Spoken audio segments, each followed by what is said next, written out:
हमने next part में देखा था कि इसके बाद लड़के ने चुपचाप हर दिन उसके लिए खाना लाकर देना शुरू कर दिया। धीरे धीरे लड़की के मन में भी उसके लिए थोड़ी नरमी आ गई। अब वो खाना खा लेने के बाद लड़के की कटोरी नहीं तोड़ती थी। जल्द ही स्कूल खुलने का समय आ गया। चूंकि ये 9 साल की अनिवार्य शिक्षा थी, इसलिए लड़की को भी स्कूल आना पड़ा। लेकिन जैसे ही वह क्लास में पहुंची, बाकी बच्चों ने उसके फटे पुराने कपड़े देखे और उसका मजाक उड़ाने लगे। सबने उसे कूड़ा बीनने वाली गंदी लड़की कहकर पुकारा और उसे क्लास से निकालने की बात करने लगे। अच्छा हुआ कि लड़का क्लास का मॉनिटर था। उसने तुरंत सबको डांट लगाई और चेतावनी दी कि अगर किसी ने दोबारा ऐसा किया तो वह सीधे टीचर से शिकायत करेगा। ये सुनकर सब बच्चे चुपचाप अपनी जगह पर जाकर बैठ गए। दोपहर के खाने के समय लड़की के सामने भरी हुई थाली देखकर बाकी बच्चे फिर मजाक उड़ाने लगे। कोई बोला, खाओ खाओ, सबका खाना तुम्हारा ही है। तो कोई बोला, शर्म नहीं आती। किसी ने कहा, अगर खाना नहीं होता तो छोड़ देती।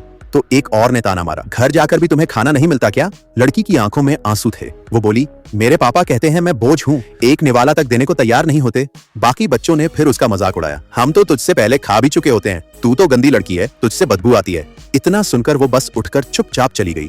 थोड़ी देर बाद कुछ बच्चे आपस में बातें करने लगे कि कहीं उन पर पानी तो उसी लड़की ने नहीं डाला था। किसी ने कहा, नहीं, शायद उस लड़के ने किया था, वो भी तो अभी हमारे ऊपर हंस रहा था, देखना हम कैसे सबक सिखाते हैं। स्कूल की छुट्टी के बाद रास्ते में एक मोटा लड़का लड़की की किताबें छीनकर उसे परेशान करने लगा। यह सब लड़के ने देख लिया और तुरंत आगे आकर उस मोटे लड़के को रोका। उसी दौरान लड़की ने मौका पाकर उस लड़के को चुपके से काट लिया। गुस्से में मोटे लड़के ने लड़की को जोर से धक्का दे दिया और चिल्लाया कि इसे तो गटर में फेंक देना चाहिए। तभी लड़के ने हिम्मत दिखाई और बोला, तुम लोग उसे छू भी नहीं सकते, उसे मेरे हवाले करो। फिर उसने सबको चुनौती दी, तुम जैसे 10 और आ जाएं तो भी मैं अकेला ही निपट लूंगा। बच्चे डर गए और पीछे हटने लगे, लेकिन तभी कुछ और बच्चों ने शोर मचाया, उससे निपटो, उसे सबक सिखाओ। और सब उसके पीछे भागने लगे। हर तरफ से आवाजें आने लगी, पकड़ो उसे, जल्दी भागो, उससे सबक सिखाना है। लेकिन लड़का डटा रहा, वो थका नहीं, पीछे नहीं हटा। उसने पूरी हिम्मत से सामना किया। और यही दिखाता है कि असली ताकत कपड़ों, पैसे या शक्ल में नहीं होती, बल्कि हिम्मत और इंसानियत में होती है।